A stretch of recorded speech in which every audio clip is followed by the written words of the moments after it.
Suspense crime ത്രില്ലറാണ് കഥ. ഞാൻ പറയട്ടെ? എന്നാ പറ. ഒരു കുട്ടി മിഠായി മേടിക്കാൻ കടയിലേക്ക് പോവാണ്. പെട്ടെന്ന് ആരോ കുട്ടീനെ വെടിവെച്ചു വന്നു. അത് കഴിഞ്ഞിട്ട് കുട്ടിയുടെ ചേച്ചി കുട്ടീനെ അന്വേഷിച്ചു. പക്ഷെ ചേച്ചിയും ദുരൂഹ സാഹചര്യത്തിൽ മരിച്ചുപോയി.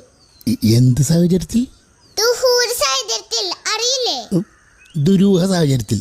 അതന്നെ. അവസാനം ഒരു പോലീസുകാരൻ ഈ കൊലയാളിയെ പിടിക്കാൻ ചെന്നു. പക്ഷെ അയാളെയും ആരോ കൊന്നു. എന്നിട്ടൊന്നുമില്ല, കഥ അവിടെ തീരാണ്.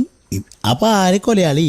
കൊലയാളി ആരാന്ന് ഈ കഥ എഴുതിയ എനിക്ക് പോലും അറിയില്ല. പിന്നെയാണ് ഇതെന്തിട്ട് കഥ ഇത്?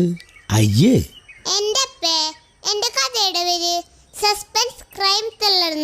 അതുകൊണ്ടെല്ലാം സസ്പെൻസ് ആയിരിക്കും.